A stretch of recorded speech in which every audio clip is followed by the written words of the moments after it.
Okay, thank you again. So last time, we briefly review for it's a slightly different perspective from the usual prismatization, the construction for the let's say P-complete prismatization.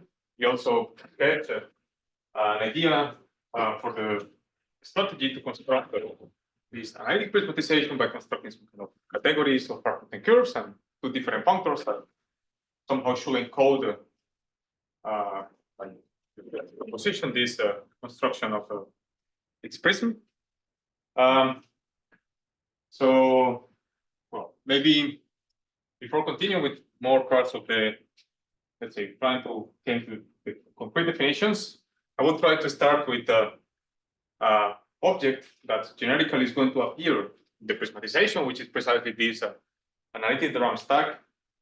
And maybe even before defining this, I will just tell you what are some of the qualitative properties of prismatization. So at least topologically, how it looks like. I think it's good to keep in mind that in this case we know relatively fairly well like how this guy looks in each piece of locus. What piece of locus corresponds to what? So let me take X. Just be a real space.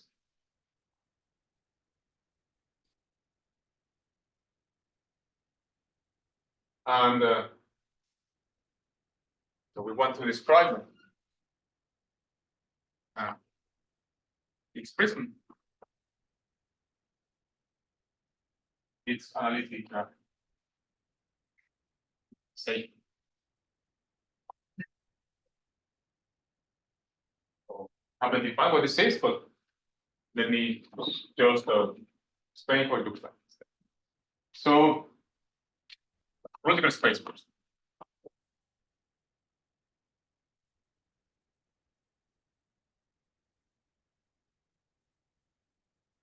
So maybe the first thing to say is that topological space, if we have a map from X to Y,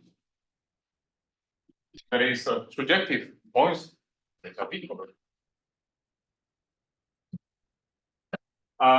Then the same is going to happen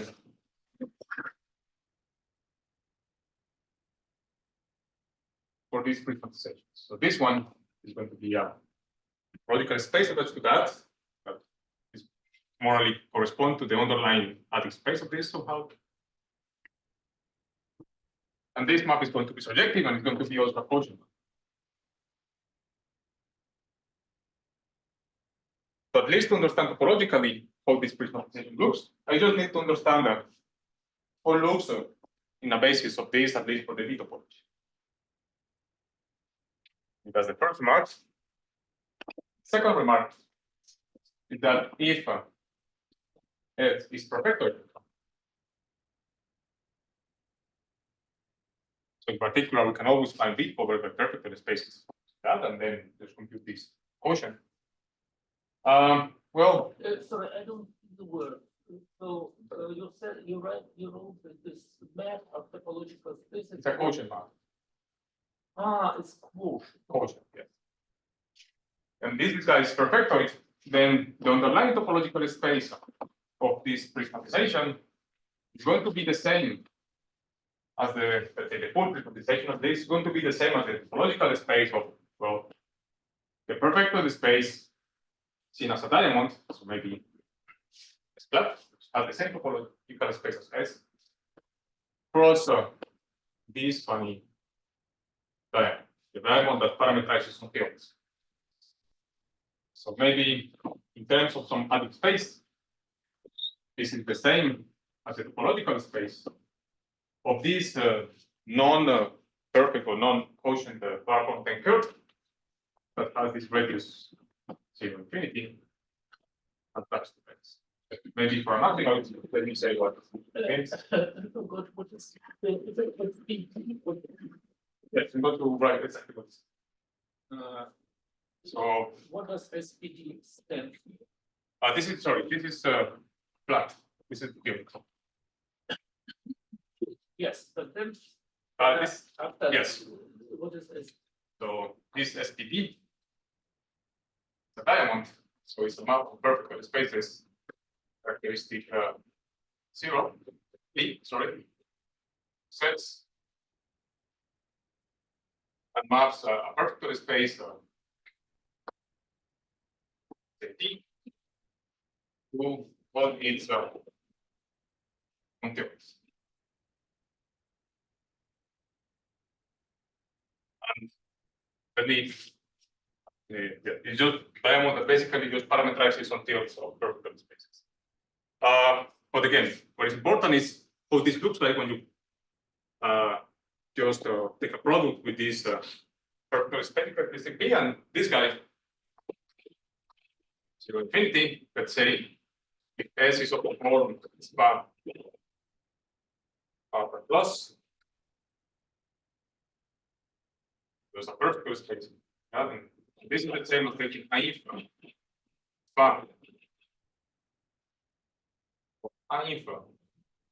plus, where you remove the vanishing locus of the tabular of any certain information.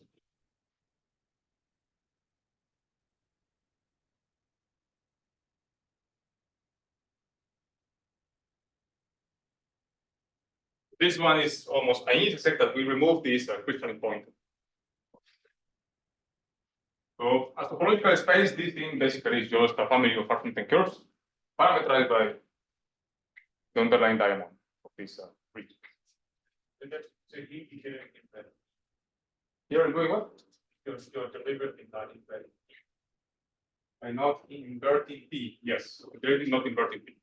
In the version we're going to study, maybe the most will, but the prismatization is going to be defined also in this point here. Say that it corresponds to P equal to 0. So you're saying that in a certain P would be that we exclude 0, but we don't. Yes. But we don't. Yes.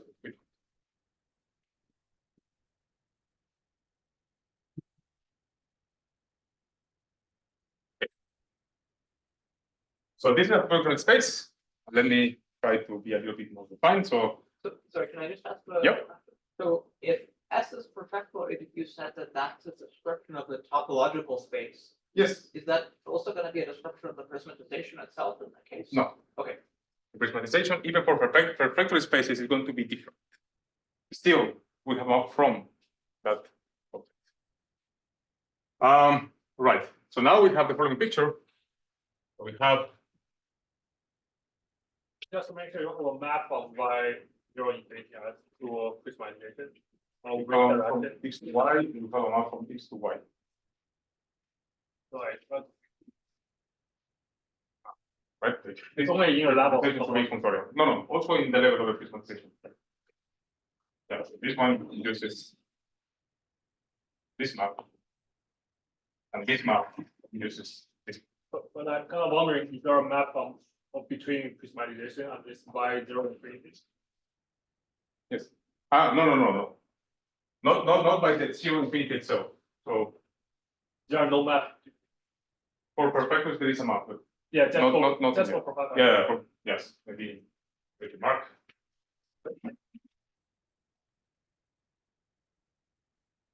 Have this perfectoid characteristic 0. A map from these perfect curves x y 0 infinity. Yeah, this will start appearing afterwards.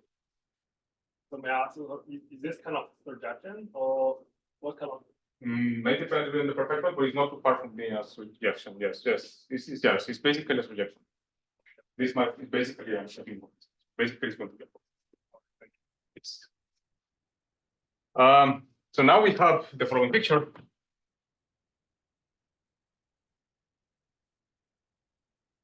We have the prismatization of the rigid space that lives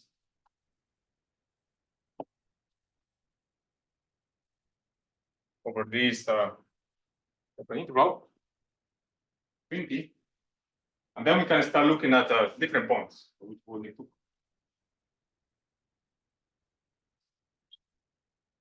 So first, well, So I did study. Yes, okay. Choices.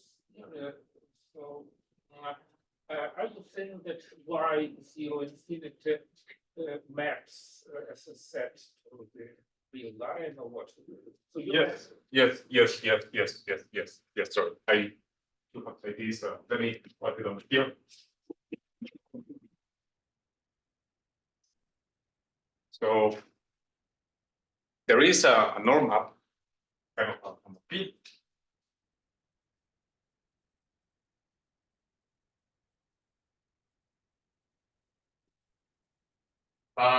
Let's say with 7 from ISO.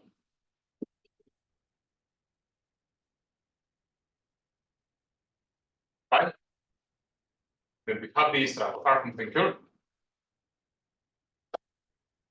Infinity.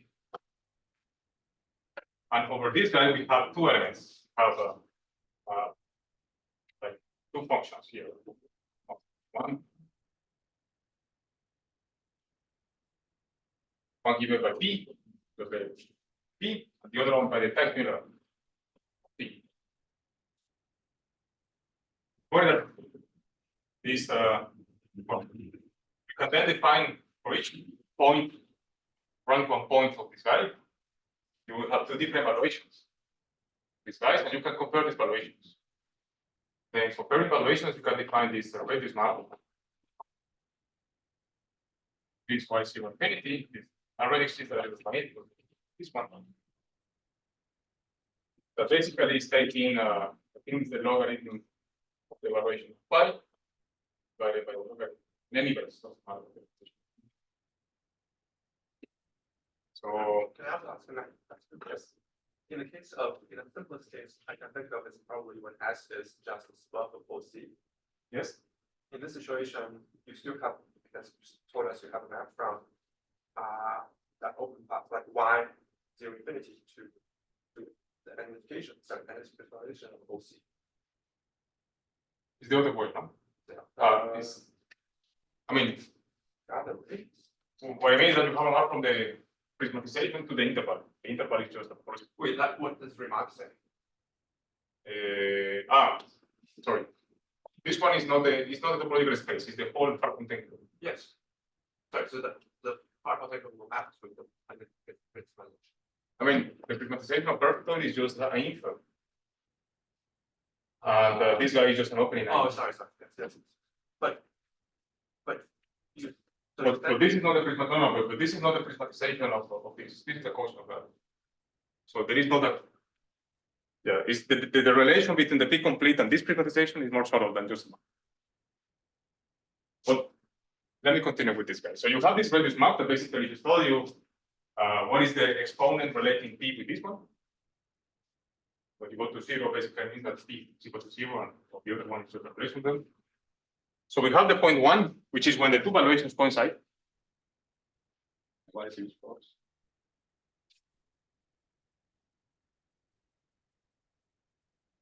Point 1. And in this point 1, there will be a divisor of this. This is when P is equal to the norm of the pseudo information. And there will be a divisor of this guy. Going to be divisor. That's what we call this Hodge test.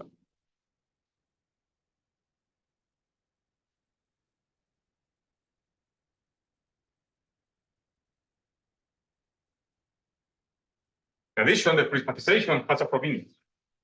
There is a provenience here.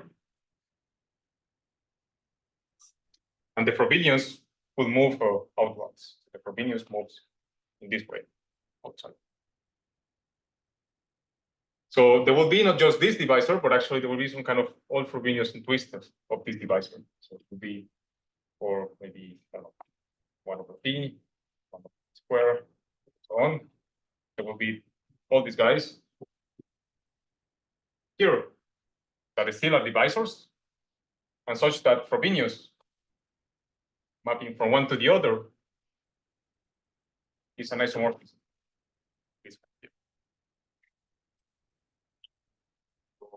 Okay, well, we have this point at 0 that I'm going just to ignore. Frobenius acts on the real line just by multiplication by T or by. Frobenius acts in the interval just by multiplication by t, yes. Here. Yes. Frobenius here. Frobenius. Frobenius.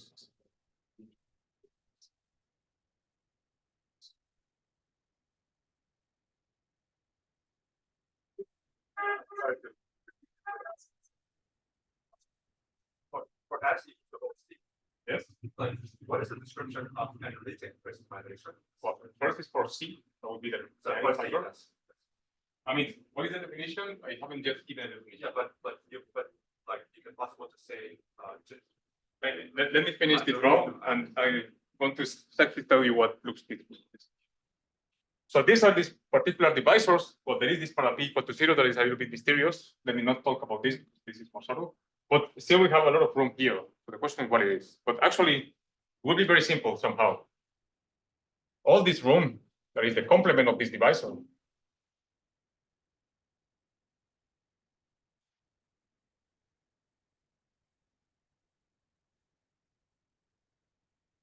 All these locus would just be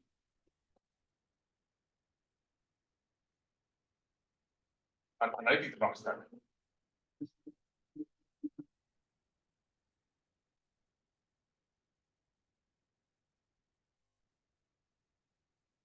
in that picture where is P equal to 0?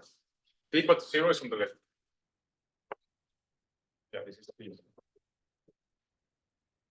So it's not just going to be an analytic drum stack, it would be something that we maybe call the essentially the RAM fragment.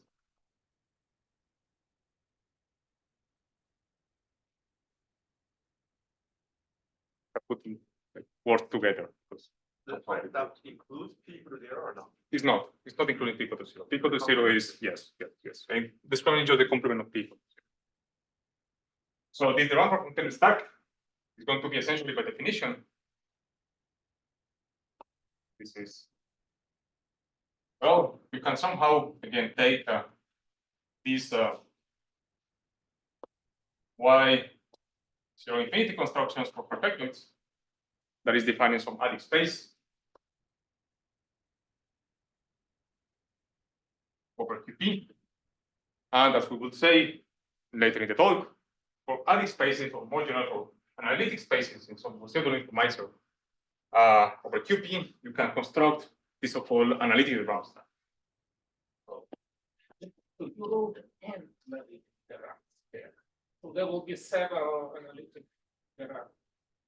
So it will be an analytic derived there. I mean, because well, this depends on the object you're talking about. So it's going to be the analytic drum stack of the prismatization if you want, but concretely it's going to be just the drum stack of. Okay. But I'm not saying that the full name of this object is DRAM FF there. Maybe if you have all of these and you remove this locus, the full name will be that, but essentially it's going to be this more than this. So let me say that this one, yeah. So there are different ways to control this one. So this one is going to be either the RAM stack of the prismatization. Well, basically this is whenever you have a perfect space, you can consider this kind of fragment curve. And you can forget. What does the notation on the right? Sorry, yeah, how's that thing? Sorry, this is just the, sorry, I said something nonsense. The min is. Yeah, so this thing that can be constructed out from perfect order spaces and similarly for the topological space. The way you construct it is you cover your space by use perfect order. You construct the drum stack of the curve and then you apply descent. Just for topological space like the same that we have here. is going to be the same as the Raman stack of the prismatization. So generically, this Raman stack, this prismatization just looks like the Raman stack, except well, for this p equal to 0 point that I'm going to forget now, and for this Hodge state points here. So basically, we can encode all the information of the prismatization, at least after removing p equal to 0, in two different stacks. Maybe let me hear that this one is the maybe I wanted to.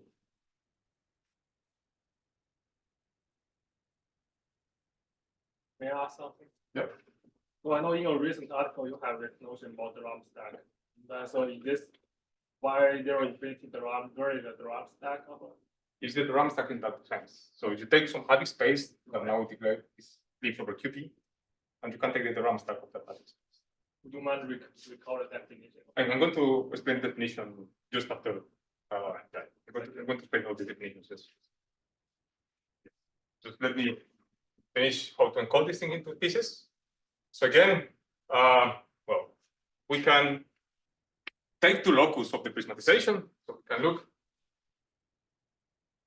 at the locus, maybe 0, 1, that just corresponds to the prismatization, and then nothing, taking just the locus of the frame image of the 0, 1. And this guy, well, Frobenius goes outwards, right? But I told you that these maps are isomorphisms.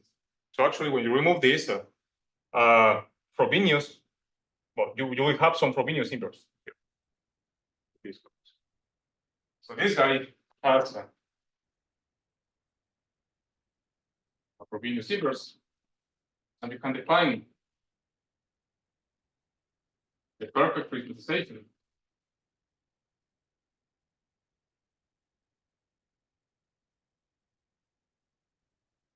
well, to be basically let's see. Perf. I do like that. You can take the limit of the whole prismatization by Frobenius, and then mod out by the action of Frobenius. But this is the same as taking just the limit by Frobenius inverse. This. And then again, just mod it out by the action. Basically, you have a Frobenius in the prismatization, and you just make it perfect. But then you can also save information. But then you also got out by the action of problem. Because it's going to be an isomorphism. So there is not much. So it's you first make it perfect, then pass to the motion. Yes. Yes, and there is not much. There is not lots of information. I'm going to tell you what now.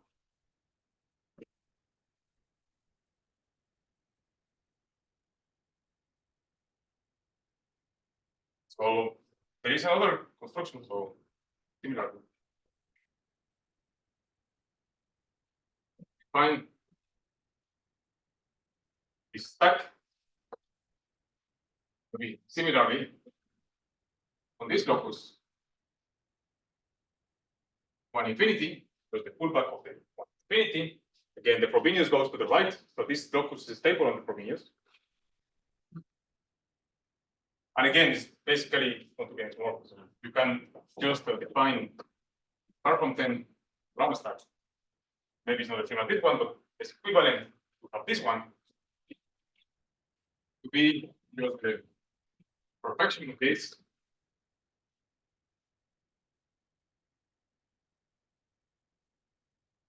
Then just model. So what you did is essentially just took this piece of the prismatization in the first side. You just copy everything of this in the whole curve, and then you just glue together. And because Frobenius is going to be totally discontinuous, well, this map is not going to be more stacky than the prismatization itself. For the second one, what you do is you throw away all the Hodge-state locus, and just remember the part on the right. And by running this part on the right, again, by making it perfect, basically just extend the RAM locus to the whole prismatization, and then glue it together to get a curve. So essentially knowing these two pieces, perfect prismatization and the diffusion content RAM stack, this guy here, you can just rebuild the prismatization just by, again, extending this thing to the whole line, and then just put together one half on the perfect version and the other half with the RAM version. Just to clarify something, so you haven't told us what X upper prism is yet. No, I haven't. Yeah, but somehow you're saying that, but you define this thing, you need a map from the X prismatic upper prismatic to zero infinity. right? Yes. Line. And what I But say is you're that only using this as a map of spaces, or that's a good question. So a priori, you could look at multiple spaces, but can be actually enhanced to one of the stacks. So sorry, but I'm going to mention this, so you can actually make this to live in the same world as well. And this is going to be literally just four of the same.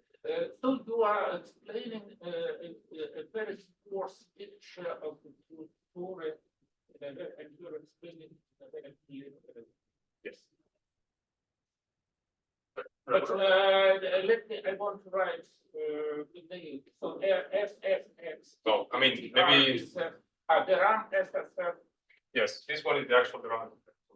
Here I like a little bit and say that this one is this, but because Frobenius is perfect in this, so I just model by error and I don't forget any input. So maybe this one is actually the RAM. on the level, on the level. Then you made a statement and you told that prism is glued from what? From so what are the two ingredients? Right. So first, maybe let me just mention briefly what this look as topological spaces because of this construction. So the topological space of this is actually going to be the same as the topological space of this. And well, it's basically just the topological space of the apartment vector attached to this. Basically, the diamond. It's your infinity. But again, you just model by Frobenius. But then know that these guys, because this one has a map to zero infinity, these guys now have a map to this guy has a map to 1. There's the reals divided by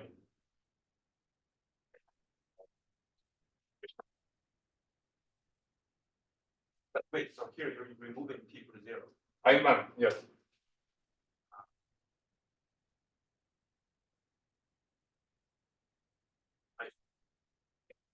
So on the level, right? That's that's for Cartesian product, which category does it live in? This Cartesian product where you define X yes, prismatic 0, 1, in which category are it? I mean you could think this just this one is going to localize here, so you can define open subspaces out from intervals in here, and an Oh, I open see. subspace here in subspace. But also it's going to be an honest map of analytics.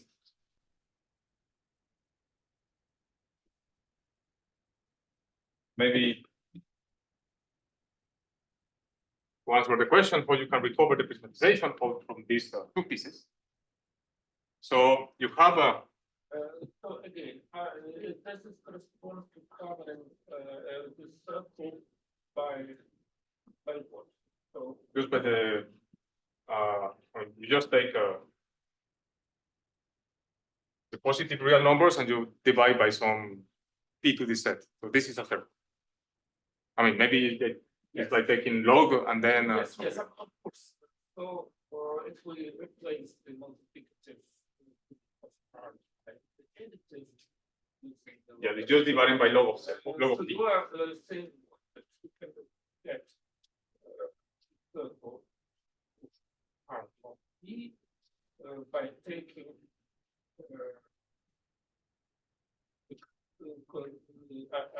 I use taking the segment and you mentioned two pieces. What are they in terms of this? Yes. The thing is that they are not that they're going to be out of this, but they are not. Let me write down the construction now. Right? So again, you have this circle, and you have this map from the positive real numbers, but maybe it's just the projection pose, I don't know. Maybe the circle is just projection here. You can see this guy has set. And I have these X perfect prism curve. And if I just take the pullback here, I will get, let's say, stack. I don't know what to call it. Let me call it just U. If I have the second piece, which is this far from 10 around stack, that also maps to this one. I get the pullback, and I will get another piece that I just call B. Then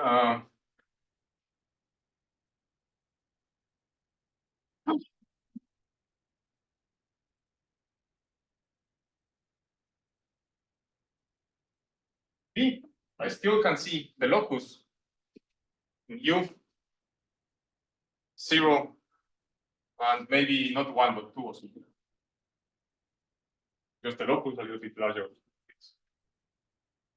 So in this picture, I move a little bit more, maybe not 2, but I want to put B.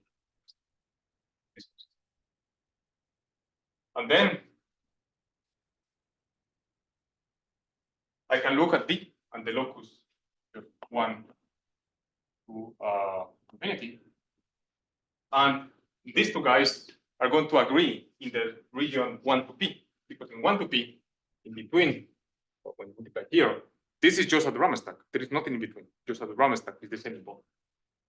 So this will intersect by what is just like 1 to P. And by doing this, you will get the whole prismatization again after removing P of 0. So in this way, you can recover this thing out from these two pieces. So today, well, we will focus maybe in the generic part of the picture. Left watch type forward.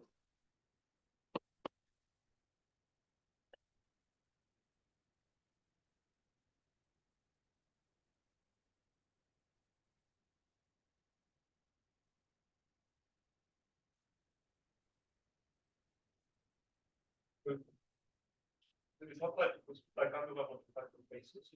It's hard to change this kind of. Just maps to a point. Yes, it's kind of. It's not that. It's very complementary. But it is like that, it's not more, it's not like the spaces, it's the same.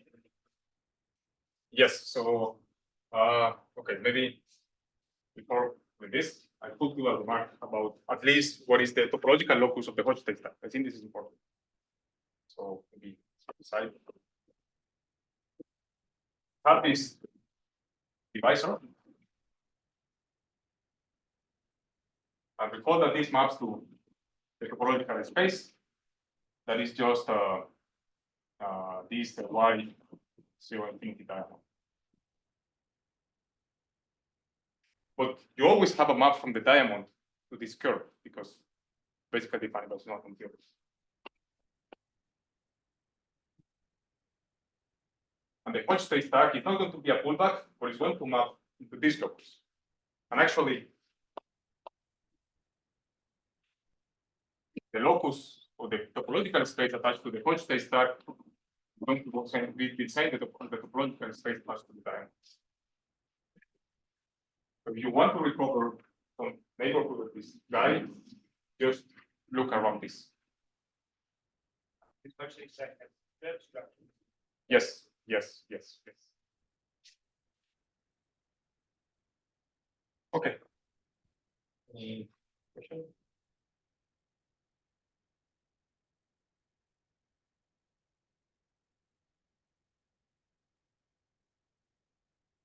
Okay.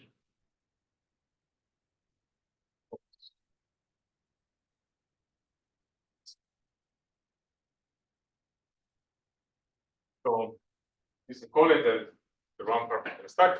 So I should start by defining what is the analytic theorem stack, and then I should start by defining what is the usual algebraic theorem stack.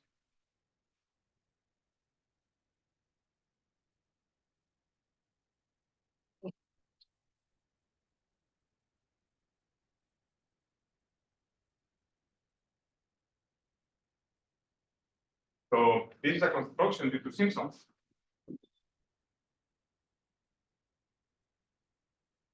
And the idea behind the construction, so maybe let this expression, let C be the complex numbers, and it's some variety over C, maybe smooth variety by smooth.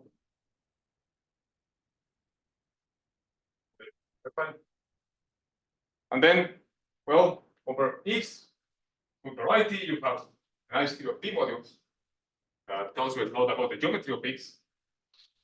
And at least from an algebraic geometry point of view, it would be good if you can actually encode this in terms of some geometric object. So one algebraic object is going to be the node by the round edge.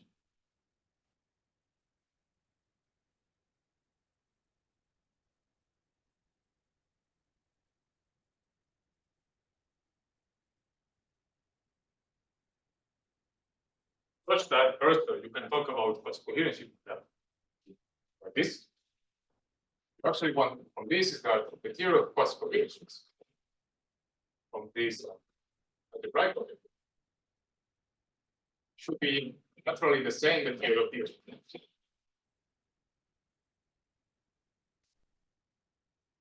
This guy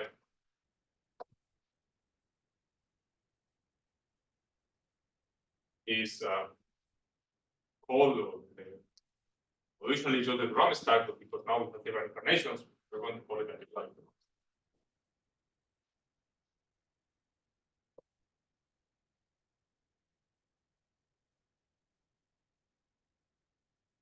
So, as a baby case to understand what this is, let me just not give let me not give a definition, but just construction.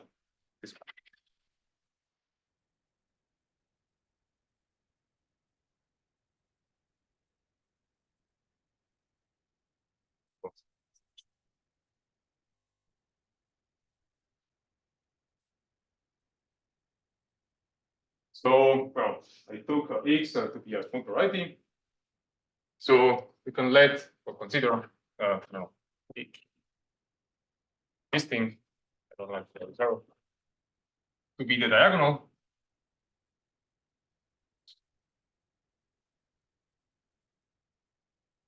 And then take this hat to be the formal completion of the diagonal. So as a formal scheme. So this object, as an algebraic object, you actually write it down as a colimit of spectrum relative to X of this function divided by the ideal of the diagonal. Right, so this is a bunch of close immersion. Maybe I find schemes in here, and you just take this formal completion that by definition is this. Then what you're going to do with this is to basically identify points on X that are just infinitesimally close, infinitesimally understood as nilpotent being zero, so some power being zero, so being nilpotent. So how you do that? Well, you get that this algebraic theorem stack is going to be essentially the same as X divided the equivalence relation defined by this diagonal. So as an example, hopefully this example will illustrate why this secret is encoded in D module. Just take that one line.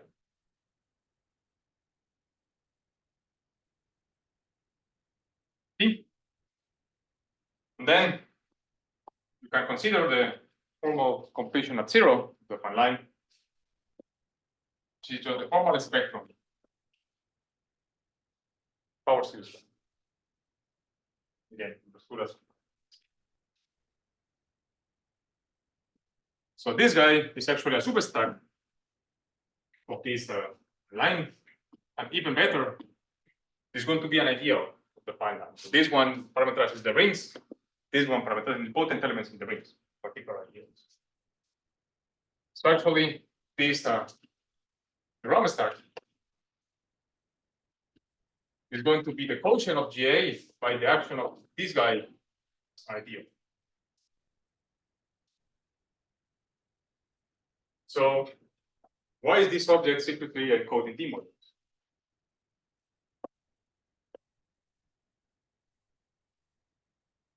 So there is space on quasi-coherent shift in this GA along, right?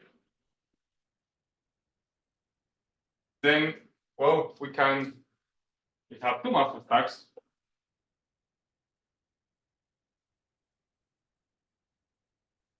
We have just a projection map, quotient map, and then we can just forget GA and map it to zero. We also have fun.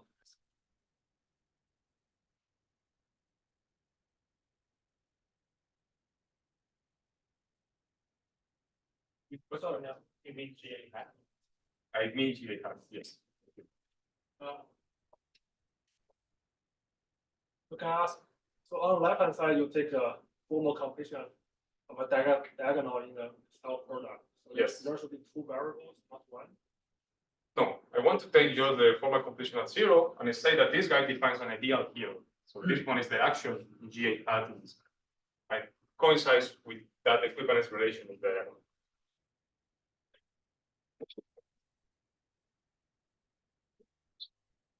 So you have two maps. This guy is just a forgetful contour, telling you that this guy has an endomorphism T, has an action of the polynomial algebra with it. But also you have this map. And this one is basically just taking the global section and also some sort of forgetful factor. But this time you don't forget the action of J hat. You just forget that you have an structure of model of J. G maps to motion frequent. Yes. It's just the map from the affine line to zero. You want to think of that. So this one also forgets. Maybe I should specify here is forgetful for the point over G hat. This one is forgetful for the GA part. So now this guy becomes a quasi-coherent shift in this classifier star G.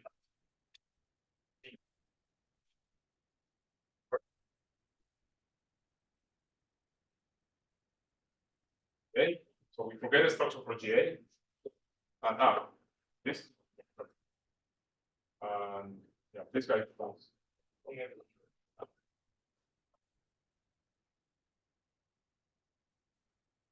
This one? That's good. Okay. But then we know the Cartier duality.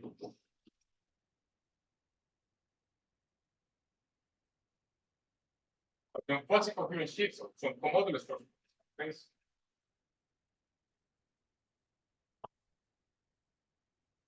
Are isomorphic, not isomorphic to quasi-coherent shifts on GA. This one is a different GA from the other. So this means that this guy has an action of another operator that is precisely this DT. So in total, if you add together what's going on here, you have a module for an object. We had both an endomorphism to this algebra, another endomorphism corresponding to this quotient, and the relation between the two. So it's going to give you the usual relation for the Vega algebra, and this is because of the quotient we put here. So indeed, quasi-coherencies of this whole quotient is encoded in D mod, just T with some T. Okay. Let's go to the definition of this theorem stack.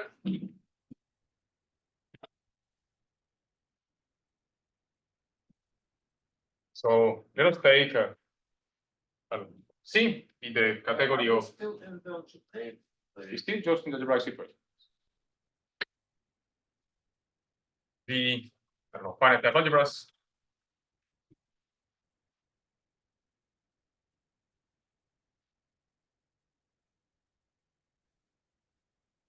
For C.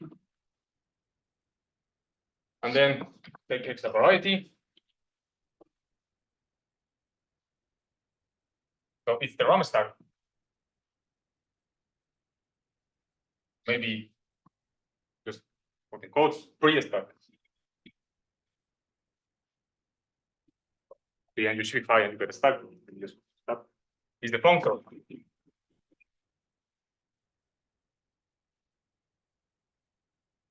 It's around the right. An algebra over C. Well, we call it stacks, but actually they are actually just taking values in sets. Even though they look kind of stacky, they just take values in sets. Yes, maybe for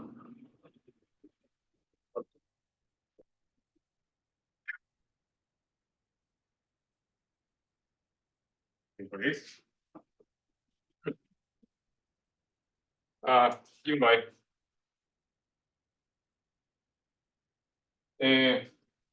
for our algebra, C is at the right level stack. It just X evaluated at the reduction R. Right? So we have this process of taking the reduction of a range of scaling of the nilpotents, and then the RAM stack is saying what I say was saying, doing more, just identifying points that are close to this magnitude. So maybe as remark,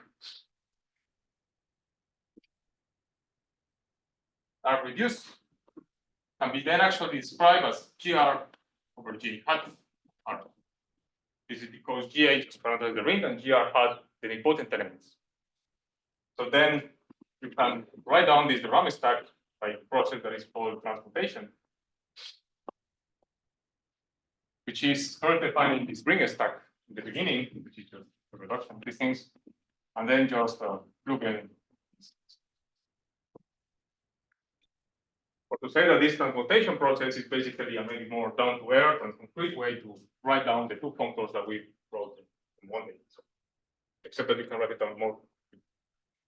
So this transmutation is Markov. Yes, Bergham's. For a general procedure, Yes. namely given a ring F, Yes. it produces a function from rings from schemes. Yes. Yes.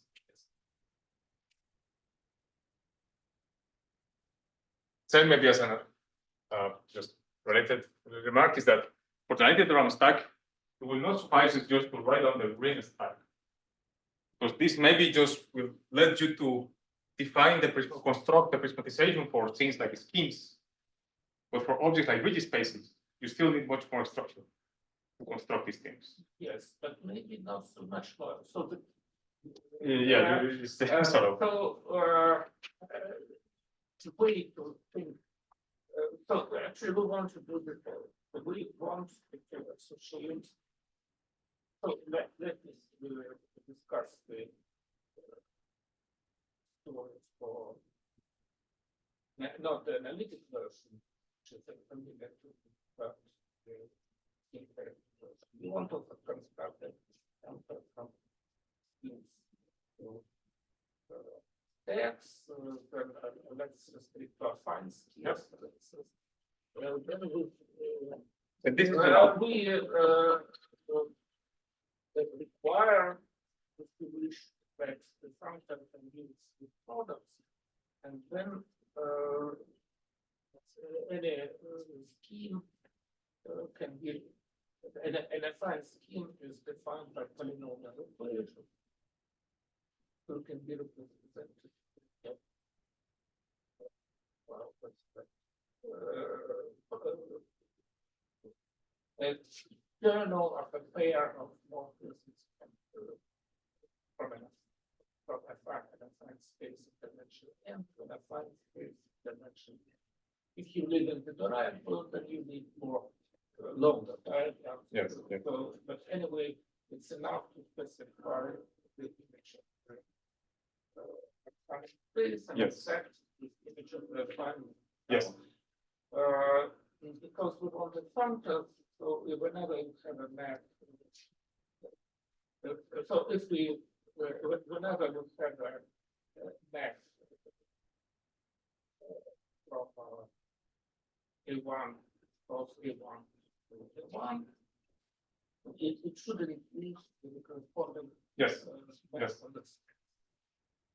But the good news is that it's enough to consider only two such things, addition and multiplication. Yes. Then you can replace any operation, not Yes. even not necessarily a binary operation. You can express in terms of addition.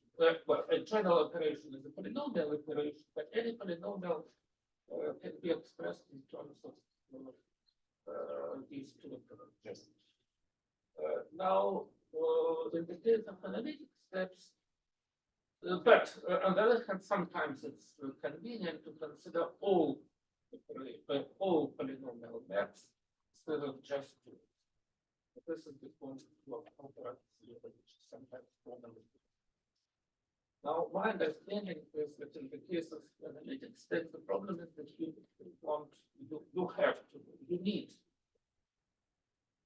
you have a general, let's say, binary operation is given by a holomorphic function, Yes. two variables. And moreover, you would like to, you probably need holomorphic functions in n variables. Yes. I think it was previous problem number something, which says that for some classes of functions, the proof of this proof. Anyway, for analytic functions, you can express the fact that you need holomorphic functions to have n variables, not necessarily you want to know how such a map, the map of such a map should induce a map, the corresponding map of analytic steps. Yes. And you want to know all such maps, not merely addition. But up to these minor details, what you need is, Yes. but maybe the word range should be understood in something that is stronger. Yes. Yes. Yes. Yes. That's actually the reason. So this notion of And but anyway, to define your analytic prismatization, at least in theory, it's enough to know the image of that fine line plus this addition. Now, this is the good news. Now, there is also the piece of those minus. So, for instance, in your lecture notes, in the notes, lecture one, and maybe the original lecture one. But anyways, in the notes, you give a very explicit description of the whole prismatization of the fine line, or at least of the Hodge states associated with the fine. But the problem is that when you look at this description, you immediately see the addition, but you don't see the multiplication. yes. And maybe your theory a posteriori tells you there is multiplication. But of course, ideally, one would like to have a description which exhibits this, how this multiplication, this ring structure. Yes. So we have a puzzle. Now, I don't know whether it's some bad news that we have a puzzle. But anyway, we have. And whenever we have puzzles in this theory, please don't hide. It's better to know. It's better to eventually these puzzles. I'm not saying that there are predictions. But there are, at this moment, there are puzzles. Hopefully they will do it. Just don't try to conceal them too. So we could do a break. Oh. Okay. So we finished our digression with this algebraic DRAM stack. So let's continue with the analytic one.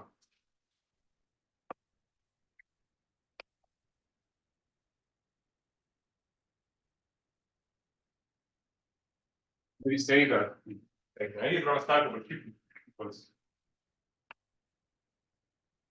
there are actually different incarnations of these guys. For example, complex varieties. So, well, one of the motivations behind the theory of the analytic DRAM stack was this theory of locally analytic representations and representation theoretically groups.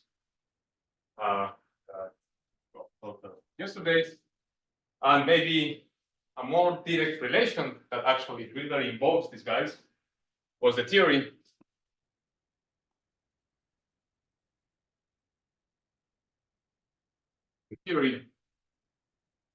of pickup modules.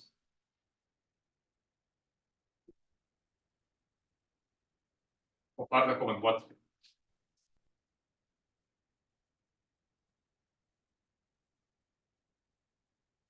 On Riggs.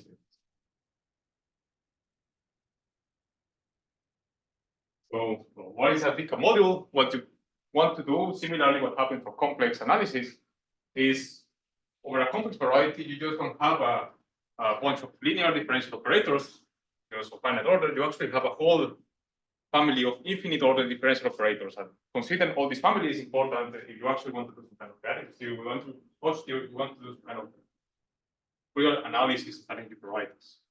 The analog in this situation for this kind of infinite order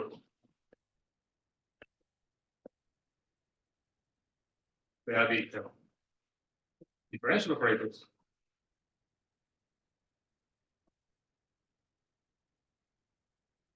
Is what I mean by this sort of pickup. So I hope that some point you will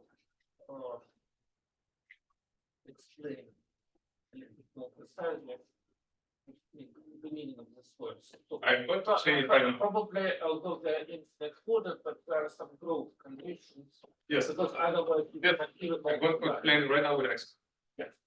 actually, for me and maybe for some other people, this new differential operator is just the sum of fi times power pi, where x I is a function of the and the following. Yeah. And probably you want to impose some growth conditions on these files. Yes. And it would be nice if at some point you write explicit, Right now. as if this were a calculus. Yes. After all, you are teaching pragmatic calculus. Prismatic calculus, yes. So let's do with the example then. This example probably going to unravel what I mean by this infinite order and this pickup stuff. So the example is, let us take now just x to be the theta algebra. Again, just power series that converge to this. In other words, x input close to this. What is it here? The open unit is maybe if you want to be more precise. This, so just the open or the closed unit disk, which is an open together. Yes, but it's a so module C is less or equal than It's not the same functions.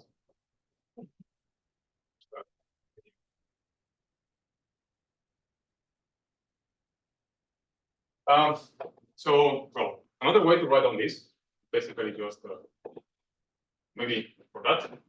So the shape of the algebraic differential operators is given by, well, you have this theta algebra And in the theta algebra, you can differentiate the variable t. So you can just add the variable t at the right of it, and impose the condition that the way to compute this variable t is by differentiating with respect to t. So this is just a partially complete version of the data. But we are in the world of we get something important. We are in the world of chaotic geometry. In particular, we like things that are kind of complete for the chaotic relation. So instead of considering this kind of objects, we can start taking as Vladimir said, not just a power series in one variable and polynomials in the second variable, but actually power series in both variables at the same time. Good. Then 0, 0. These algebras are going to be like theta algebras.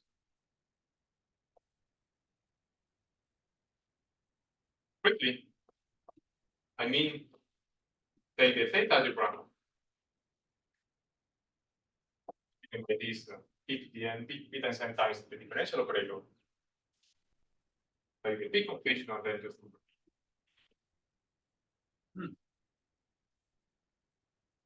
But then, well, you would like to make this construction independent of the coordinate.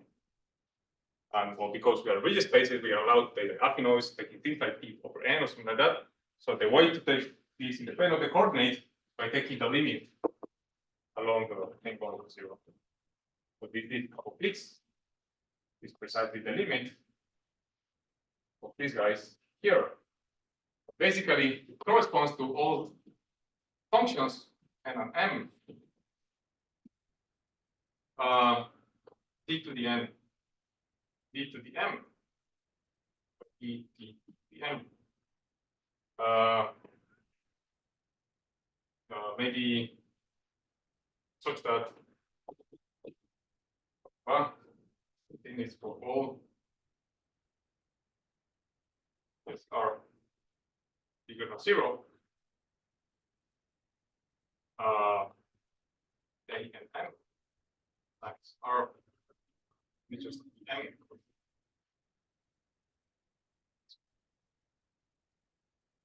In other words, these are functions that in the variable t, they just behave as functions in the this over this one, we close this over this one, and in the variable dt, they look more like holomorphic functions. Yeah.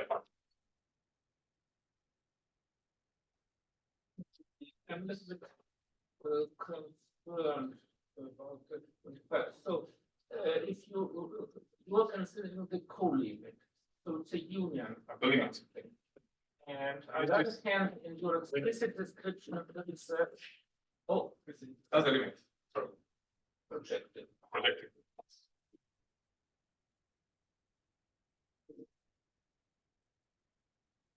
We just studied that intersection.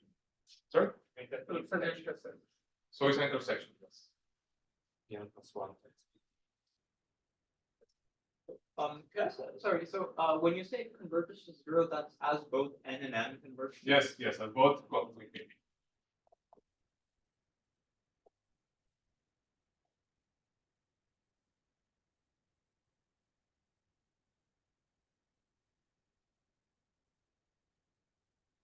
So again, like basically, if these variables commute, you just have a open disk. So I close this for right this one in one variable and the analytic of my space. Just Sorry, variables don't split. they do not commute because it's a derivation. Oh, In a sense, the quantization is a kind of. Yes. Yes. Yes. But so for instance, among all differential operators, there are differential on the fine line. There are differential operators with constant coefficient. And they are just polynomials in heat. Now, instead of polynomials in Yes. heat, you consider some kind of Well, more functions. polymorphic Exactly. functions. and you require them, and are you considering entire functions in TT, which the entire function is a They're defined over the whole affine line. holomorphic on the Yes, whole affine? exactly. Yes. So you consider the one hand you consider entire functions in TT, on the other hand you consider functions in T which are holomorphic on the unit disk, Yes. and then you Then combine combine the two. Yes. So we want a theory of, let's say, analytic D-modules.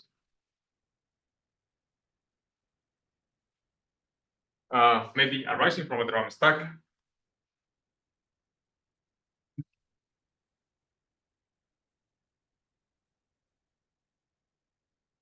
That somehow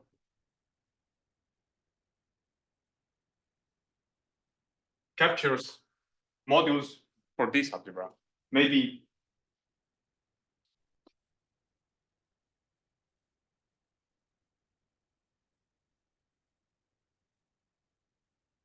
not all of them, but at least, well, I guess we have something that looks like an analytic affine line in the variable dt.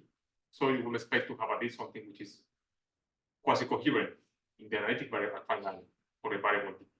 Something There is no Fourier transform, there is no Fourier transform. which wouldn't have changed. As some Fourier transform is going to appear soon, but it's not going to change it. Just a moment. Yes. So the question is why comes with so there is no Fourier transform because we started with a closed fix.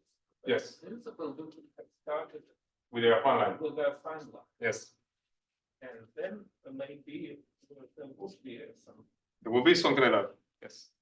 In the definition of the drum stack.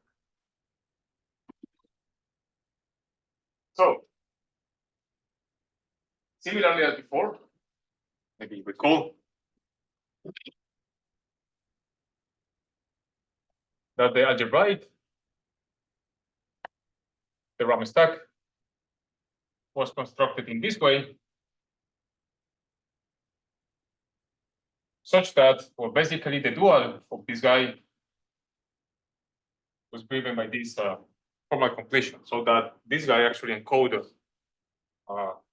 just an algebraic differential operator, nothing else. Here we want to do something similar. Here we want to construct an array drum stack out of GA. By of course, well, here we're going to replace precisely.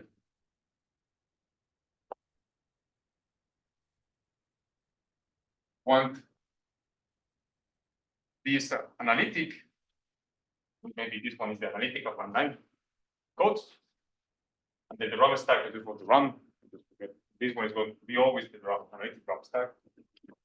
And I wanted to write down as a quotient of this affine line, down with this by something still mysterious. Sure. That there are two conditions for this guy to satisfy. Maybe the first condition is that whatever this is should be the GAI and ideal, because we want to take this not just as a stack, but actually as a ring stack, so group. So we need this to be an actual ideal of this analytic affine line. The second condition that again was motivated from this is that this guy should be the Cartier dual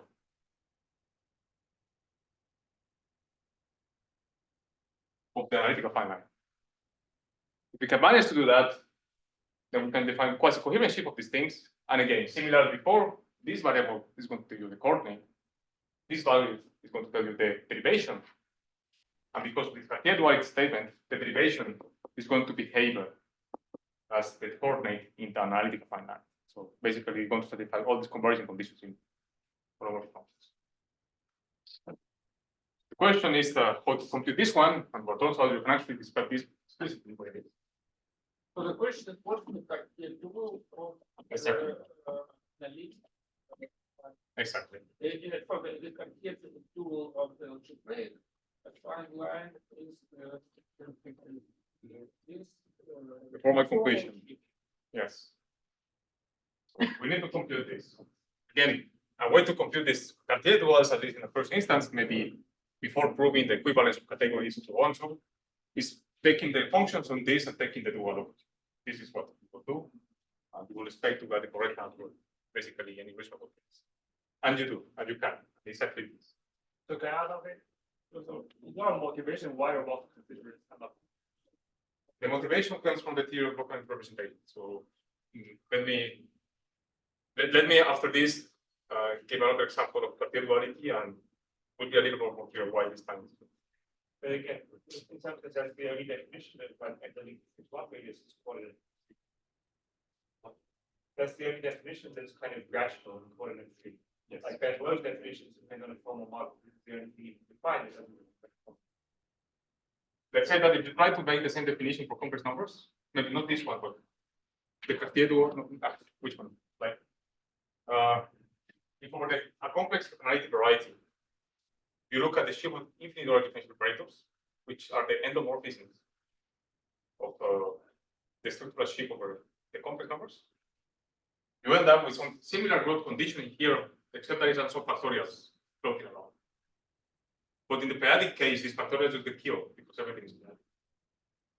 So you end up with this one if you want to make the same definition of the complex numbers in the periodics, but the factorial disappear. So it becomes easier. So What's that?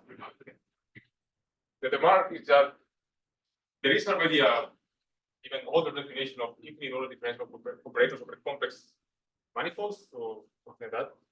And of the complex manifolds, when you take what they look as power series, they are basically this condition, except that there are some factorials attached to this value. And these factorials are.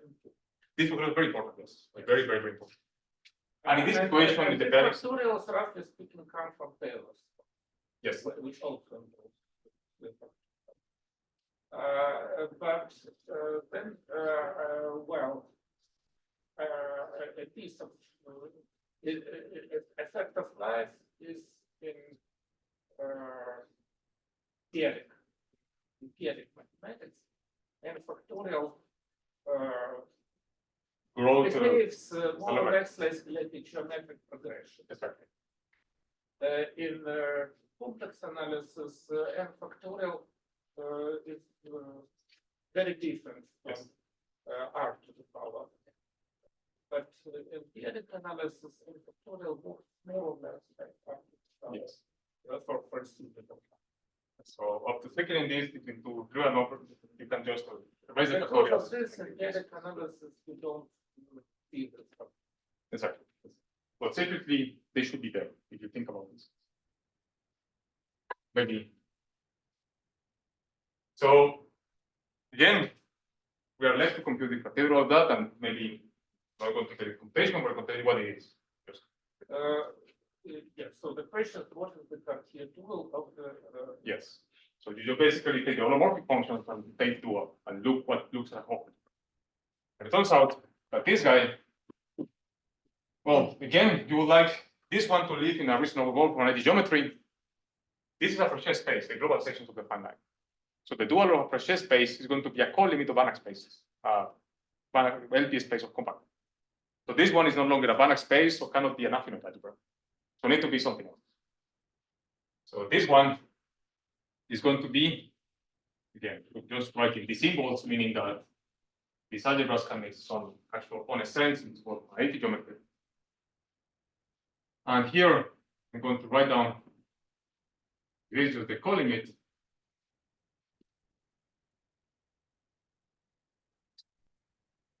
So this one is actually just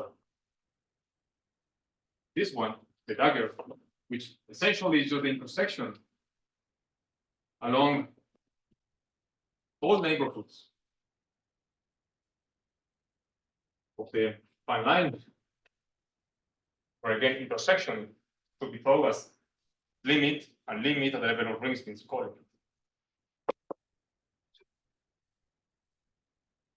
So you indeed have this category, and indeed, theorem. In this world of solid, the right categories, so on, you have an equivalence between the category of quasi-coherencies, the fine line, y eso, precisely su Fourier transform.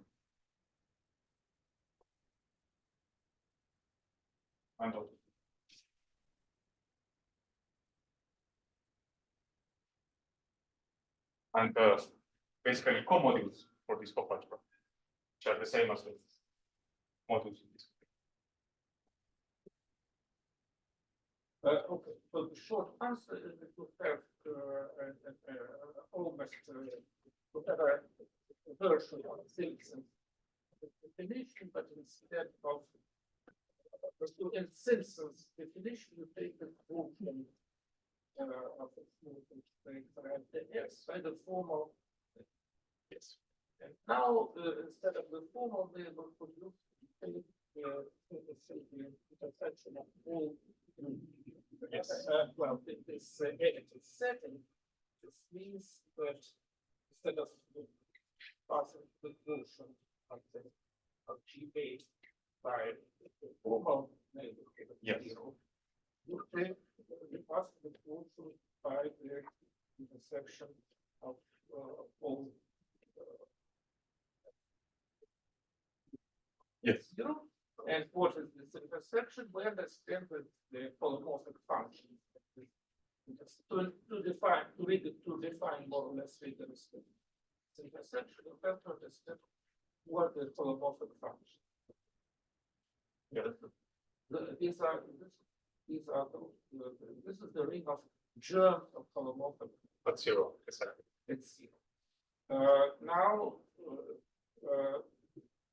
what kind of structure do you have in terms of functions? By definition, it's a co-limit you take for each epsilon. You consider polymorphic functions of the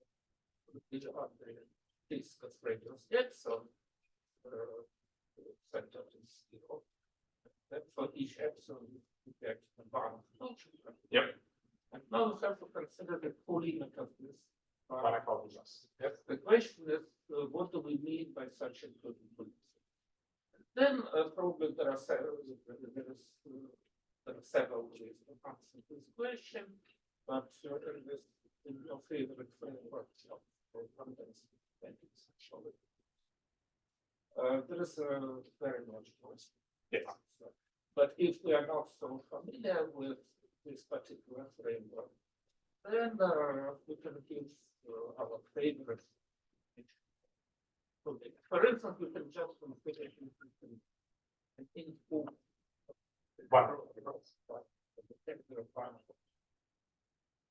Yes.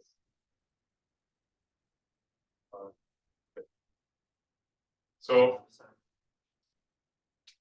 So I think the short answer, the short summary of this is that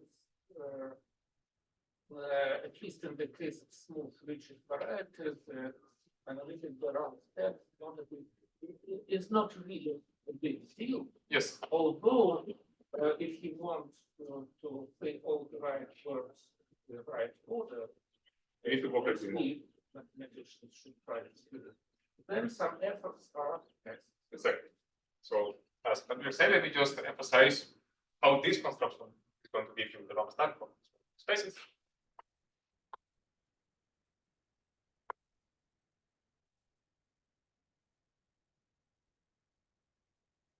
Then, similar before, we have some diagonal set a product. And we can define this so-called overconvergent diagonal at the intersection all the neighborhoods containing this diagonal. What the name of it? Sorry? The sense of adding. In the sense of distance or limit of range. Sorry, the U is the. Yeah, just open. So Just think of this as a pro. I think. you can take as some sort of quadratic space, yeah, but the Shiva functions are not completed, it's just polynomials of Shiva. Okay. And then this analytic RAM stack takes because it's smooth, you actually can just compute it in this way.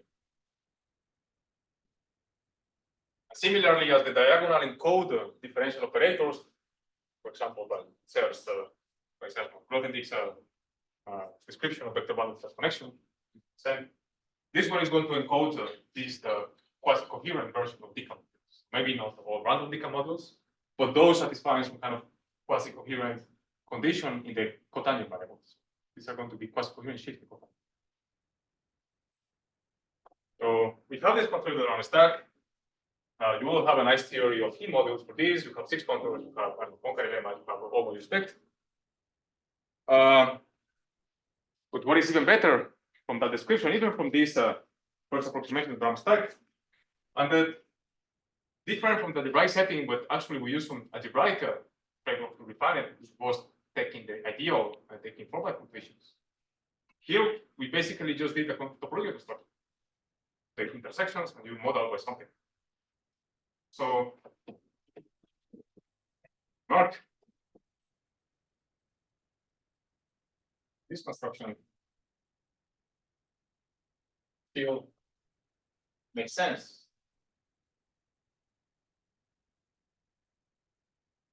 For more fancy spaces, such as vertical spaces.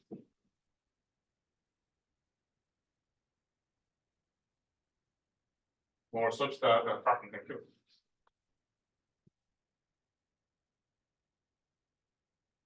The only thing we needed to know is basically what to take intersections, but not, of course, from the coordinates.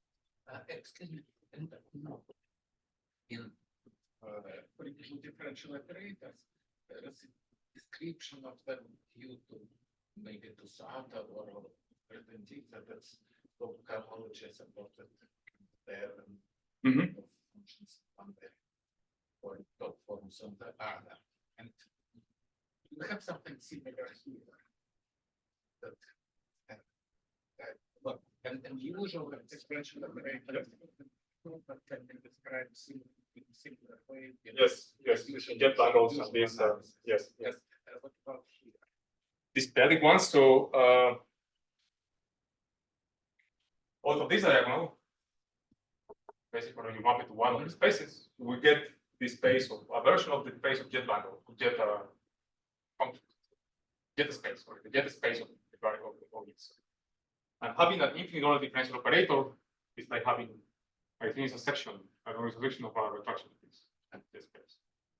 Similarly, I think this is something that happens for the radicals. You can save the order of differential operators, telling them for which part of the thickening of the diagonal you factors through. Basically, just means that you have a map from, I think it's from the jet space of E to E. I forgot. I think you have almost like this. You're asking for something like that. And in this case, the point is that this jet space becomes all this shift like that. You will encode not just the one differential operator, but you can encode the infinite order guys here. So still you can define differential operators by using this jet space, which are basically just taking some pullback to the diagonal. So, Is there a relation between the E modulus of this E hat ring and the quasi-coherent shape over X around? I'd say that are essentially the same thing. Yes. Is that one the same thing? In the sense that, well, maybe similarly as for quasi-coherent shape in the fine line are not just modules of the global sections. It's a localization of that category. It's more like the limit of shifts on each of these data. Similarly will happen for all the modules. They are not going to be just modules of the cap, going to be limits of modules over each DN, for each tight algebra constructed using these cotangent variables. Okay, I just have to follow up on that. So will it be a full subcategory in this case? It's going to be a full subcategory of the whole D cap modules, and also it's going to be a full subcategory of all algebraic D modules. So just to clarify, so in the example, the category that you get will be a full subcategory of modules over the usual algebraic. Exactly. Exactly. Meaning that case one X is just a closed matrix. Yes. What? It's just to make sure that in a spiral case one axis that is closely related, Yes. and you got like this quasi-coherent shape over this one in the subcategory. You know, it's going to be true for any smooth space, But you didn't give a D-ring. but it didn't give a given test. But no, what it says is that you still always have the algebraic drum stack. The algebraic drum stack is still imposed on algebraic models in the real space. This is a construction that you don't need to be algebraic. You just need to have a nice, I don't know, the diagonal to be nice, meaning the diagonal to be like Kosovo solution. A good local completer set. You want to say like even for rigid space, and you consider algebraic drum. Yes, and it's still like taking just the quasi-coherent shift with some differential operator. Nothing else, not growth conditions. And I'm saying that these ones are meshed into the other ones. And so can I think of this GA dagger, for example, as some sort of like correct complement of GM analytic? It is exactly that. Okay, and do you also have some kind of Foveal Laszlo test or like this sort of where you replace, you know, like formal condition like in theoretic sense, right? Yes, but then you may need to tell me what would be the GM part. Imagine you mean the global sections of GM. And if you did the global sections, then I think you get just formally from some kind of design results. But yeah, this popular question was interesting. Yeah, okay, let me not continue with this because Okay, but like for example, the first say GM analytic just inclusion into GA and GA dagger, do they form some kind of like should cover? it's not a straight cover. It's more like a decision sequence. Okay. It's going to have an decision. So there is no intersection. Okay, but there is something. Yes, there is an orthographic composition. Can I ask you a question about your remark? So you're saying that there is a ROM stack. I mean, I guess algebraically, you would put like a perfectoid space wouldn't have much of a cotangent, like it wouldn't have so much of a cotangent. Yes. And it wouldn't have This different. is because well, the diagonal is you know, a perfect space again, and I think that yeah, in prismatic homology they proved that these diagonal like perfect spaces actually are almost like they are idempotent, right? The quotients are idempotent. I think they proved this kind of almost mathematics also for not just for maximal ideas, but for any kind of these diagonals. So I think that if you try to do it, you get something kind of trivial. That is not very well behaved. I think the diagonal is like that. I think that that's it. If I'm not mistaken, like if you take this ideal in the diagonal perfect space algebraically, and you do the ideal tensor ideal, you get almost the same as the ideal. I don't know. I forgot it for this. But the point is that algebraically, these diagonals are not very well behaved for perfect spaces because you don't have cotangent bundle. Cotangent bundle is just zero, for example. And the cotangent bundle of perfect or perfect is just zero. But these intersections do make sense. So I plan to give formal definitions of these things, but I think maybe it's better just to give examples, perfect thoughts, the ground stacks and other things. So like previously you mentioned like coherent shape over X drum, quasi-coherent shape over X drum, the subcategory of D modular, D hat modular. I mean, if you just think about D hat module to be basically a module over D hat, which is quasi-coherent the X, then Yeah. yes. And then so in the case of closed unities, can you describe the image in terms of The image is precisely those that are kind of quasi-coherent. So somehow what kind of D modular you got out of it? yes. So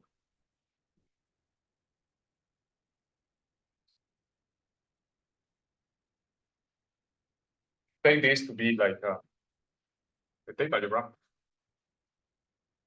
In this category, recall that we have this d cap x that was just the limit of all these xn, and each of these xn was just a tape algebra of the variable p to the n pt. And this is just the limit of the base change of the category of solid modules, each one of these guys. Concretely. So actually it's going to behave like a quasi-coherent sheet. And which kind of decal modules you will recover out of this? Well, those such that can be written as this limit by base change. Like start with it or This is the shrinking.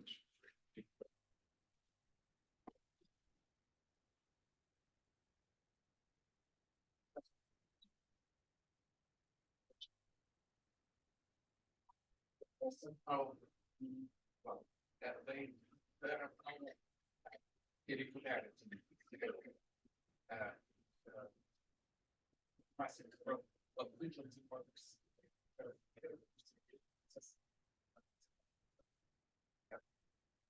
See the photos are all dying. And all singularities become regular.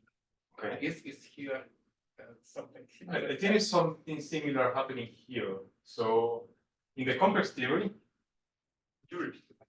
yes. So the question is about if this notion of analytic models is just regularizing irregular models. Yes, there is this very nice one way.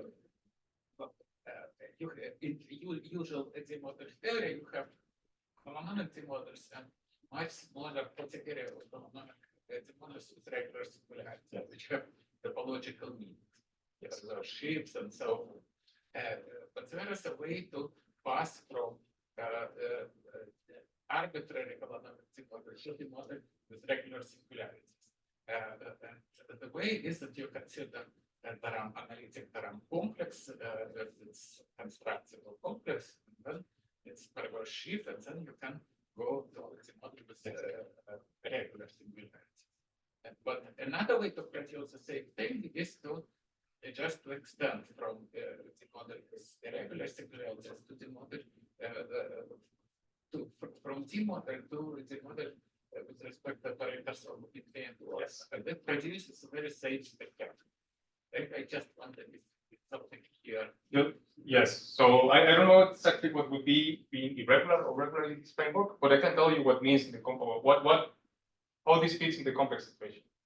So in the complex situation, you can define the rubber stack in the same way. And it will be something very surprising that you can think about that as basically a geometric version of Riemann-Hilbert correspondence. That's something mark. This is a complex variety. You should define the drum stack in the same way. Divide by this over diagonal. But something very funny happens is that if you do that, you just get a topological space. Meaning that modules over this thing is basically the same as just the right category of abelian sheets.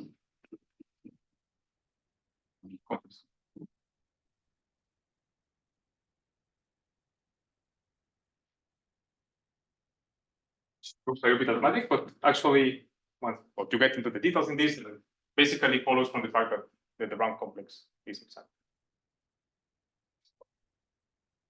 So yes, localized in this guy, because of this equality, is killing all regularities, and that means that you just keep doing something regular because of this. So here, the topology here is another big problem. Yeah, it's just usual topological space. Okay, so they have much time to define. Maybe let me give other examples of the RAM stacks, and then just mention what the fragment RAM stack is. We already basically did the construction, we just need to put some words to it. So let us take something like this torus, which is the spectrum.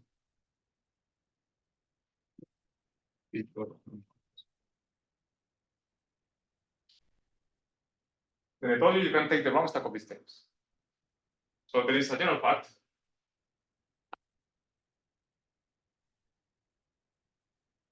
Let's say that there is a map of Banach algebras that is dense. Maybe just not Banach algebras, but maybe LB algebras. Like with dense English.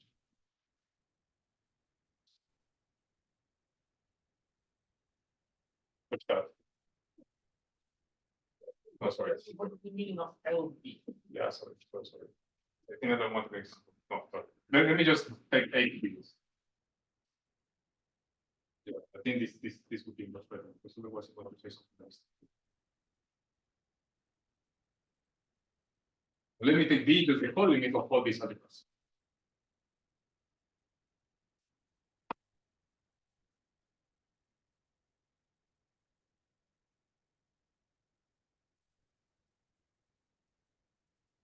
So you have a map, And, so we don't complete this. we don't complete this column. You have a map from B to A. So this produces a map. Analytic spectrum of A, which is the torus, to the analytic spectrum of B, which can be towed at this smooth torus. Just the torus to this. Then it So A, but when you. So B is the non-complete. it's just an incomplete column. A is. It's a completed column, yes. So it turns out that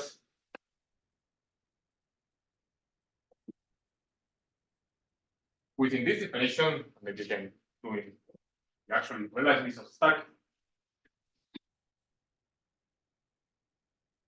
The RAM stack of the perfect rows is usually the RAM perfect stack.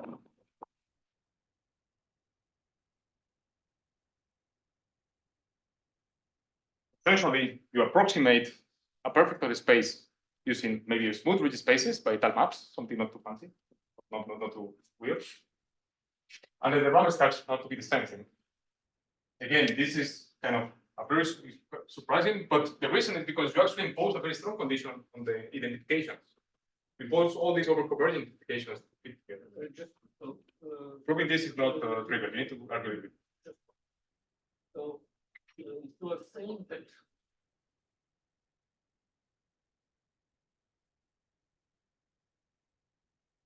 After passing to the round step, the difference between complete and completed version Disappears. disappears. Yes. Now, what is the status of this difference? Is it obvious? Is it a It's not difficult obvious. theorem, or is it non-trivial exercise? I will state it as a non-trivial exercise. Trivial exercise.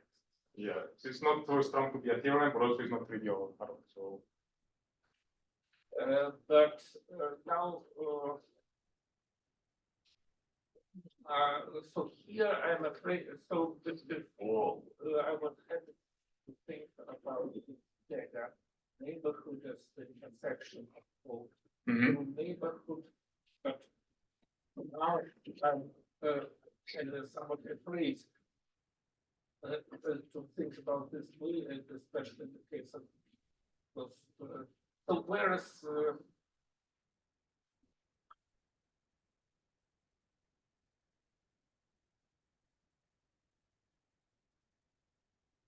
yeah, so improving this statement, there are two secrets. One of them, yeah, should write this. yes, Yes. by the way, in this case, one can think in terms of one is the medium to use not to think not in terms of dt, but in terms of t kind of grading. I don't know whether this. Thing is that the way you would Is there a text where this exercise is? no. Hopefully in the notes. Hopefully in the notes. Will you solve it? Yes, I will put it. No, you said that it's not yet solved in your notes, but maybe it's worth solving it because after all, at some point we have to understand a little bit more. Well, these non-completed colimits make me a little bit. On the one hand, it's good that they're maybe I would say that both types of we need to distinguish between completed and non-completed limits makes me nervous. Most probably I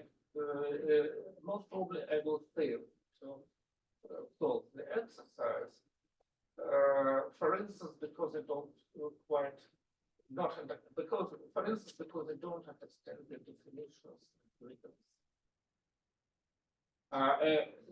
Reading a solution in this exercise would be a way, for instance, a way to understand the phase definition. It will be a way to understand at least how this analytic geometry works here, at least the arguments that can be applied, they apply in several situations. So one of the arguments that we apply a lot is descent. And one of the key inputs here is two key inputs. One key input is that this map from B to Z, from B to A, is the sense packet. This would imply that this map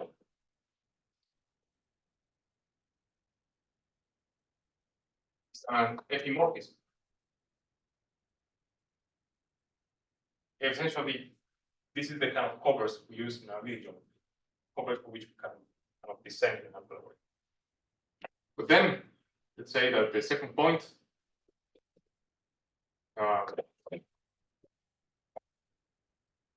is that this guy, well, is not a rigid space, it's more rigid space, but it's just a co-limit of rigid spaces by atoms. It's more rigid space by atoms.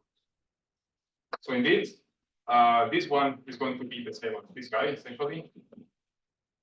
But this one is going to subject into its Raman stack. So again, this one was a definition that worked for the smooth rigid spaces, but this one is not too far from that. And the second point, the last one,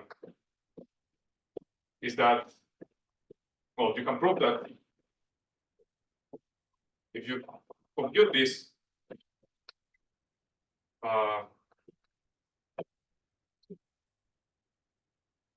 just take the diagonal map.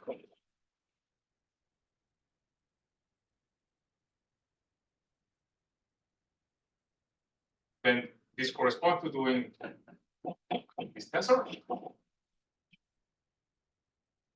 Here you have some idea of I. I claim that this ideal I going to include into the points of these polygons. Essentially, that any element here has norm 0. And because the Raman stack is going to be killing this ideal, it's going to identify this kind of rings because they differ just by this. Yeah. So this is the wrong idea. Let me ask this one. So, probably to solve the set exercise, what has to understand basically. Yes. On the other hand, it's different understanding. Suppose I understand the is it enough to solve the exercise, or does it use some input from almost mathematics, geometry? This exercise, if you know, again, the definition of the Raman stack, both the definition and the definition of analytic stack that already is included in theory, then you just need these three things. So you don't, so in other words, you are saying that this is indeed an exercise that you, it's necessary and sufficient to understand. Yes, and maybe let me You state. don't need robust mathematics, you don't need, you know, the deep results of others, it shows the others. You just have to, but even if it's an exercise, it would be nice if you told it to your. Yes. So what? Yes. Here you are saying the map is descendable. So in what category? Or The category we are working, which are solid QP elements. so it's a descendable map of solid QPR. Yes. So maybe a more general statement that actually the thing is actually a theorem this time. Something we did, I think, yesterday.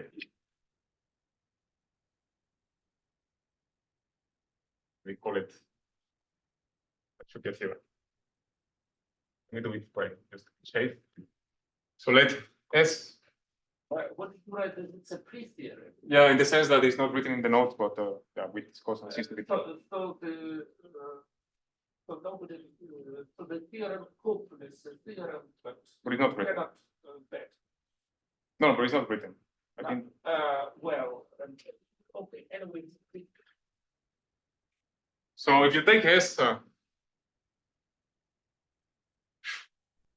something which looks like a quotient, maybe it's just a perfect ring in characteristic 0, and take A to B be any quotient.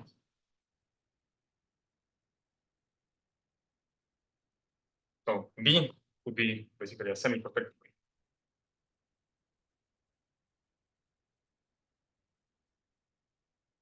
But what many quotient, I mean not just quotients like by complete ideals. I mean any quotient. It can be a quotient by the complete ideals, like something that is not closed. It doesn't matter because we are in contact.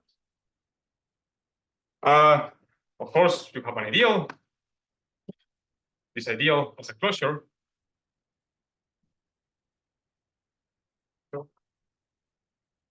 And then, well, this guy is maybe an honest semi-perfected, right? Honest semi-perfected ring.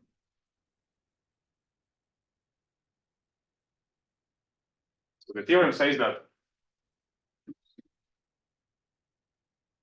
like Balance said, any semi-perfected ring has a maximal quotient with same underlying topological space, which is a perfected ring, which is the perfectization.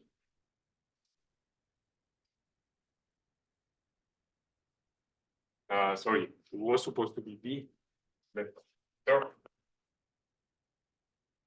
B is just the semi-perfected ring and then the perfectization.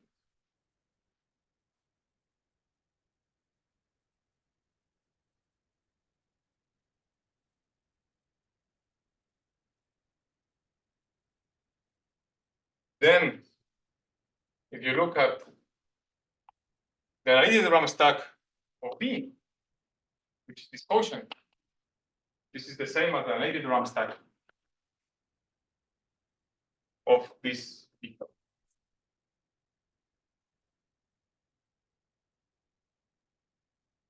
So taking analytic stacks sort of just depends on the perfected space in this sense. And going back to this exercise, this translates in the fact that basically, if you have this map, this guy is the perfection of this tensor product. So these two Raman stacks are the same, and out of this you can deduce that I don't know, this map is going to be an immersion. This one to this, and because it's an epi, then it's going to. So indeed, the Raman stacks actually identifies a lot of things. In particular, just depends on perfected spaces because of this kind of. So going to that, let me make the definition.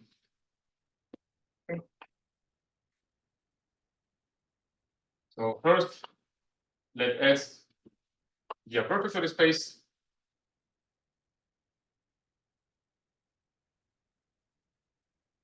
Perfected space in characteristic P. Then it's far from this round, far from time stack is given by the perfect cube attached to S, and it's analytic Raman stack.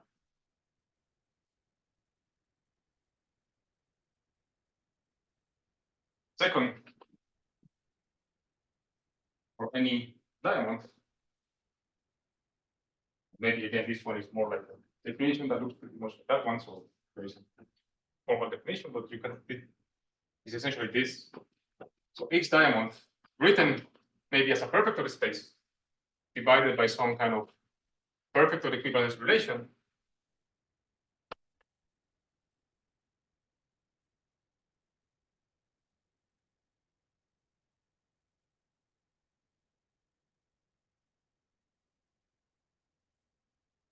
Apart from then the round stack, the diamond is defined basically B as the quotient of the carbon-10 round stack of S by the relation that induce the carbon-10. Essentially, carbon-10 round stacks and diamonds that these are obtained by the center, because this kind of strong indication you get here, all from carbon-10 round stacks. I have a few syntactic question. Yes. So you denote diamond by X diamond, but does this mean that you have some X and then apply the formula, or Let me then just correct it. okay, this is that. It's a little bit like writing m to the power of n for an n-dimensional variant. That's not whether there is an m without. Yes.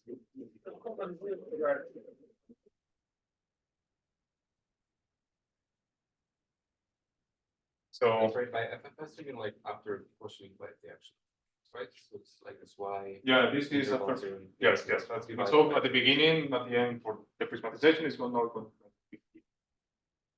So we saw the example of the torus. Let us explain maybe two last examples of this carbon-10 round stack. Okay, look.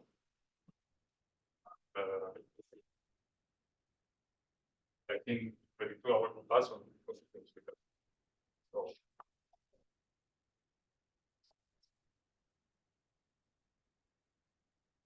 So maybe the first thing to samples, maybe before this carbon-10 stack is the one protected that we had before. So let's take. So there's the theorem somewhere. I mean, this pre-theorem is somehow used to. For instance,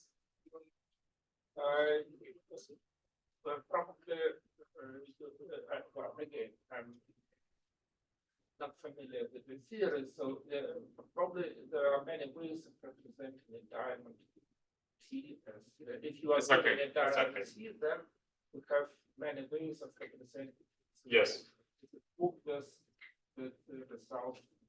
So this is hidden. What is hidden here is that in perpetual rings, the formation of this carbon-10 round stack has a strong descent and something that is close enough to be descent. In order to justify the second, so for the first part of the definition, You don't need to die. but the second part of the definition relies on something. Now, Yes. is it the theorem or something else? So the final definition maybe is a good theorem, but we have very concrete examples. Well, not concrete examples. We have a concrete map. So you agree that the second part of the definition relies on Yes. something. What does it rely on? Descent of S nothing to carbon-10 around this. Depending how much descent to come this. Is it something related to the theorem? In related with this theorem, at least this is telling you that this is kind of invariant on this. So this is related to the. But it's not just that. It's something else more than that. Oh, but not less. So anyway, so in other words, this is the second part of the definition relies on something which is a free theorem, not a. Yeah. So the second It's part. okay, but still better to. Yes. Let's say. Yeah, it depends on just having descent for this construction. So basically meaning that if S T is going to go to both sides, the cover, the whole nice, yeah, it's not going to be any big cover, some kind of nice big covers. Maybe general big or something like this. Then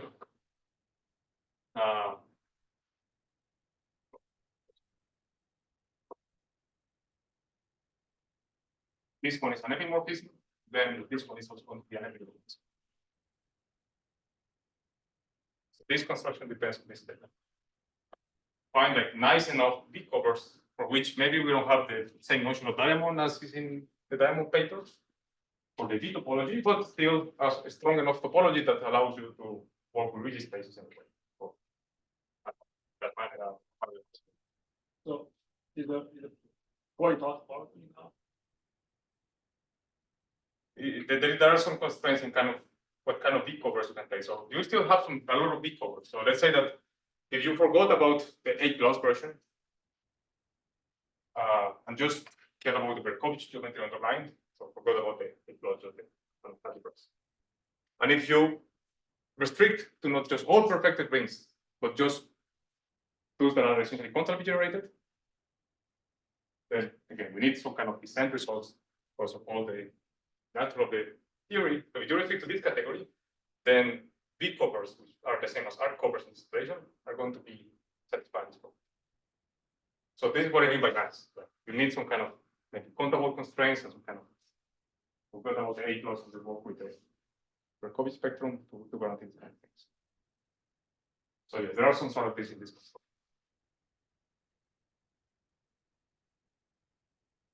Let me finish with the samples.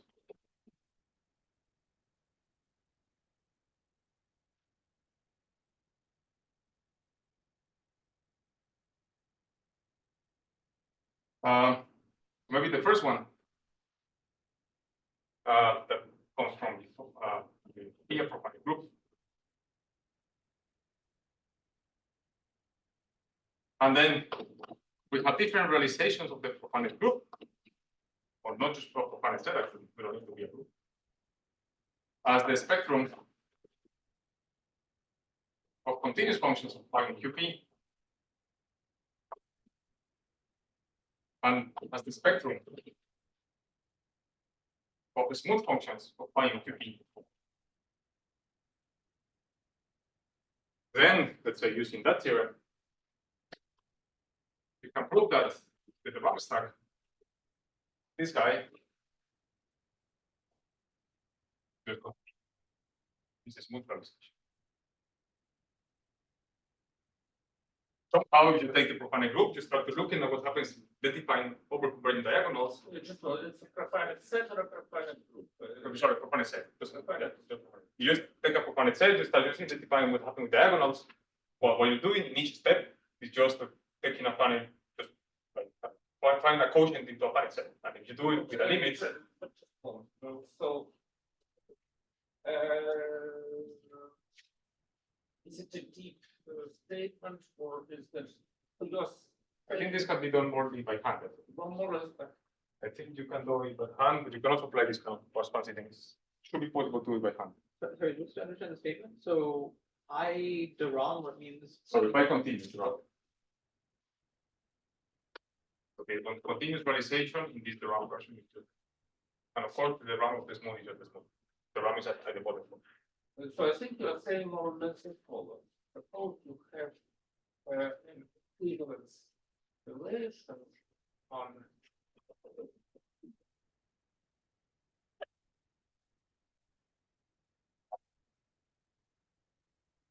you take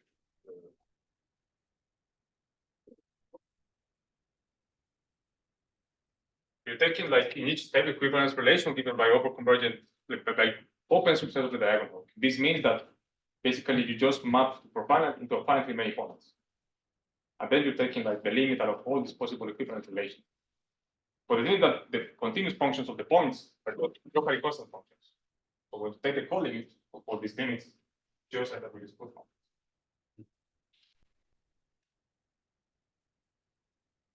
On the right hand side also. Sure. Yes. The RAM functor is an idempotent functor. So the RAM stack of something, the RAM is already the RAM.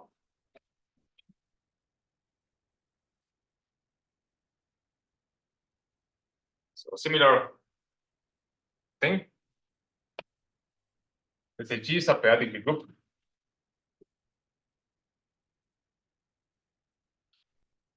Then we have G continuous, which is smooth, but also we have this GLA that if it is compact, it's just the spectrum of all the functions that locally are given by power series in G. Locally in nature, find charts of G like products of the T, and locally you can always take all the functions that look like power series. And you can do right the two lengths. Yes. So since continuous functions are containing local analytic that contain smooth functions, And here you also. I'm just using the periodic manifold structure. Yes, just the fact that it's a periodic. You have arrows in this direction. So now, well, this one, the RAM stack is just that. It turns out, well, maybe worth to say that all these arrows are actually epimorphisms in the category of stacks. And that the RAM stack of this is also just given by that. The smooth vectors. Somehow the RAM stacks have identified the continuous and local analytic parts of this group. The code.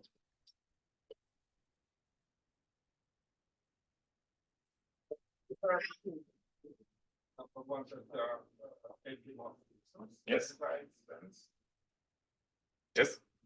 And that The RAM stacks, all of three get identified. the RAM stacks of the three. Yes. And what are the kernel? Right. So this one, something that considered not G-dagger, but again, by definition, it's going to be the intersection of all neighborhoods. One.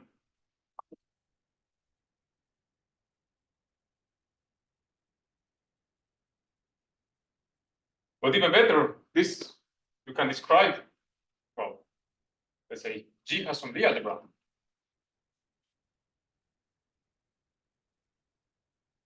And out of the Lie algebra, you can't, similarly as we did with differential operators, well, this Lie algebra basically is just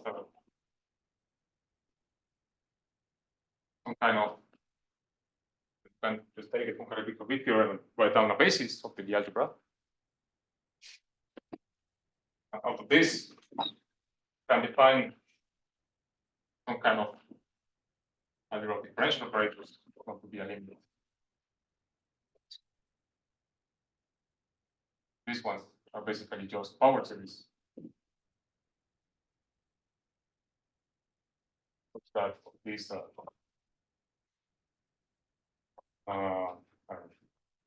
alpha, the alpha n plus the zeros. This power series converging the ball over the speed. It turns out that this guy is not a random kernel, but actually the classified stack of this. It's basically the same as from locally analytic version of modulus over the Lie.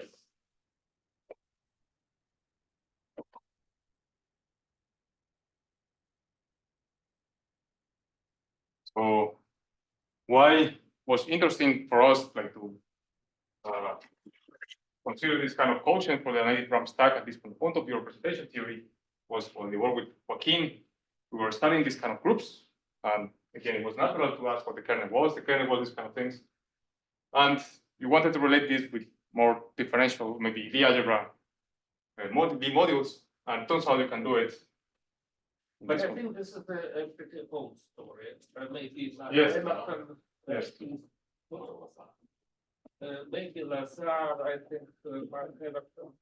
Yes, Emerton, Schneider, and Letterboom. Yes, yes. Correct me. So this is an explanation of the kernel of the second. Yes. And what about the third? The first one I cannot say more than it's just the intersection of these things. I cannot say something more. But, Intersection of the how neighborhoods. to- Yes, it's Is there a way to visualize? So for the second kernel, at least I can draw a picture. But what about the first? Yeah, these ones I don't know what do whatever. Okay, so you don't know a good description of the kernel of the. It's other ones. Okay. Okay. Let me, Sorry, just clarify here. Your Yes. previous example is pi smooth the ROM equal to pi smooth. this one Yeah, was that the round stack of a continuous incarnation of a profiler set into the smooth incarnation of the profiler set. and then you will take a for the ROM stack of a pi smooth. Yeah, that's right. So I'll say that. In the round stack, it's always a bit. Right, but somehow here, if I take a pi smooth and then take the ROM, I still got a pi smooth. You still get the same because it's already on the round stack. I think already here is the same thing. Yes. Because, Thank you. It's time to finish. okay. the talk. Okay. Because I vaguely understand some words, but not deeply. So I hope that you will provide us with the notes of your. So it will be the same, an update of the three. Yeah. Now, let us thank the speaker.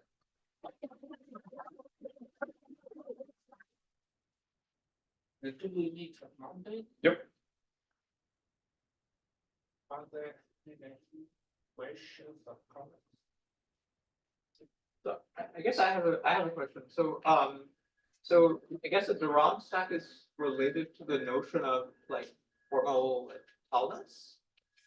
And I mean it's an algebraic ROM stack. Okay. Right. And so in your work there's a version of formal tallness with these Indeed. and is the idea that there's sort of so I guess I thought that, for example, the map from the P algebra P bracket P plus or minus one to this this inverse limit or this element of P algebra and T to the one versus to the end, that would be formally A second. tall. A second. But that the map from QP brackets P plus or minus one to the perfectoid would not be formally tall. It's not. I think it's not. Yes. Well, because I was thinking that, I mean, the cotangent complex. Yeah. Yeah. It would be, yes, we know from that. Still, since you are identifying at the end and not just with the finite topology on the pre-stack, where you're actually identifying using this strict topology, this is the Zen topology. Even though you don't have this formalitalness in general, still some stacks can be rejected with the ROM stack. Meaning that I don't know, you can find maybe lifts not locally in the scheme, but maybe after some strict covers. After the central covers, you can always lift that stuff. I think my confusion is that, so in the example of T infinity to T infinity smooth, I guess I thought that T infinity smooth would be formally a tall the infinitesimal set, like infinitesimally formally a tall Yes, over yes. T, but T infinity would not be. It's not. Like, I think it's not. Yes. it's still true in your setting that T infinity to ROM is T infinity smooth. Yes. Yeah. And again, this is because you don't test if something is rejected around stack by just lifting nilpotent thickenings in this setting with this G diagonal instead. But you do it up to descent. So if you do it up to descent, then because again, T smooth mapping to T infinity mapping to T smooth is descendable, you can somehow just locally find section. Okay, sorry, so just maybe a very concrete question, so in your setting, is there some, is this stack related to like some math being dagger at all in a way that's unexpected? I don't think it's at least not. I think it's just pure descent after you have some rejection in the monster. Yes.